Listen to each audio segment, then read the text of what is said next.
What took you an embarrassing amount of time to figure out? When I was growing up, the family would often do road trips to Vancouver. At least once a year. Just outside Williams Lake, I would always observe a construction site where some sort of log house is being built. It was always half finished. After like a decade, I was maybe 18 and finally made the comment about them still building that place. Apparently they build custom log homes on site and disassemble and ship them out. That would trip me up as well, haha. Especially if one year the house looks even less developed than last year. That those ridiculous over-the-top dresses exhibited at fashion shows are not intended to ever be worn in real life. They are like concept cars of the fashion world. Intended to showcase a designer's creativity and vision. I spent so long wondering why anyone would ever wear them. LMAO. In Lady and the Tramp, the humans are called Jim, Dear and Darling. I was in my 30s before I realized that wasn't their actual names. It was what Lady heard them calling each other. Before my cataract surgery, I thought Hellboy wore aviator goggles. Post-surgery, I saw they were remnants of his horns. I always think he's just got goggles hiked up on his forehead. Despite having seen the movies with my contacts in. My French press. I owned one 9 months before I realized the coffee grounds go under the plunger and not on top of it. I was always so annoyed having to clean the top of the plunger after lowering the coffee into the water. My girlfriend stared at me like I was the stupidest person she'd ever met, trying to formulate how to politely fix this. How did you keep the grounds out of your mug of coffee? When I was younger, I thought Feet was a very popular rapper. I.e. Eminem featuring 50 Cent, etc. I was like, damn, this featuring guy appears in a lot of songs. Wait till you hear about various artists. That chickens always lay eggs without needing to mate with a rooster. I have chickens and people have argued with me about this, lol. Like literally, I have 5 hens and 0 roosters and I get eggs every day and people argue and say it doesn't work like that. Edit. Okay, after like 50 comments saying it's a chicken period. I think we all know this fact now, lol. I realized a few years ago that cows don't just naturally produce milk.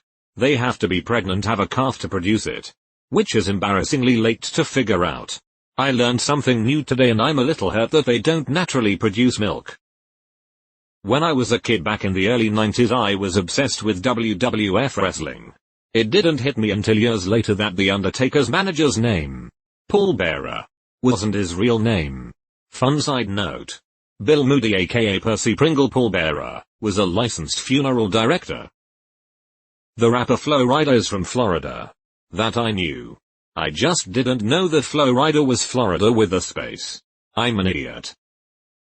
That I wasn't. In fact, the family member that best washes the dishes. Yes. I'm the youngest. It gave you a lot of positive reinforcement, lol. At least who knew you were good at something on down days.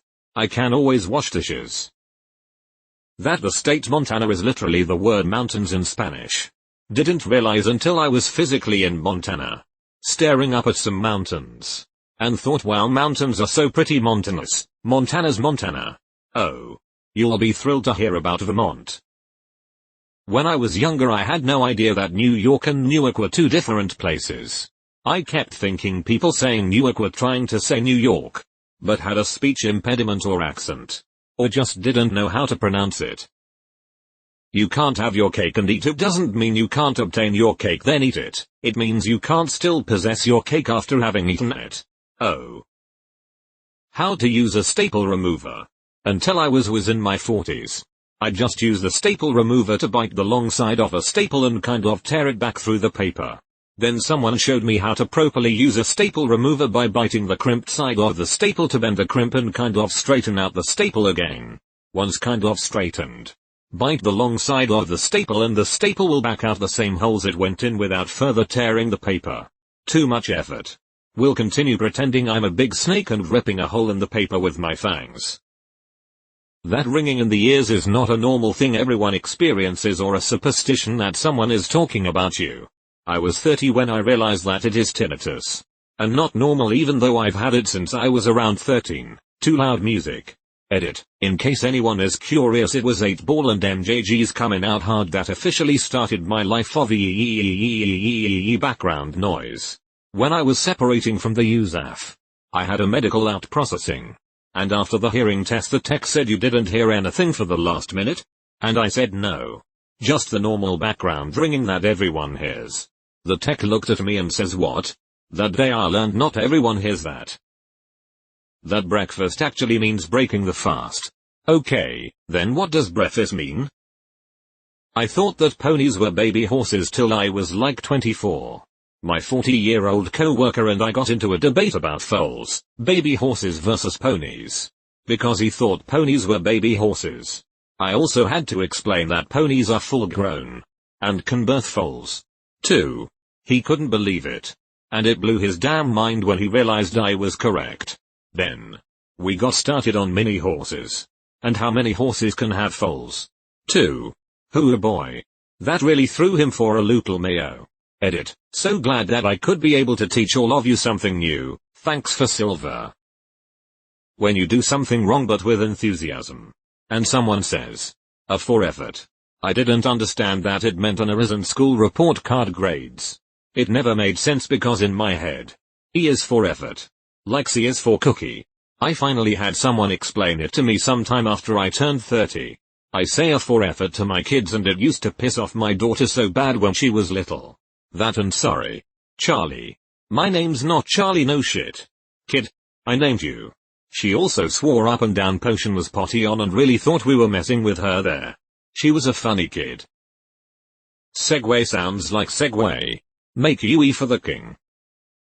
There's a Garfield comic from 1983 where Garfield says that he hates designer sweaters. Then he lifts an arm and says, "The lizard chewed a hole in the armpit." It took me until about 2017 to realize that he is referring to the low-cost crocodile. I have spent basically my entire life referring to every hole that forms in a piece of clothing as being caused by the lizard but without actually getting the joke. I thought it was just the surreal, absurdist humor that Garfield is known for.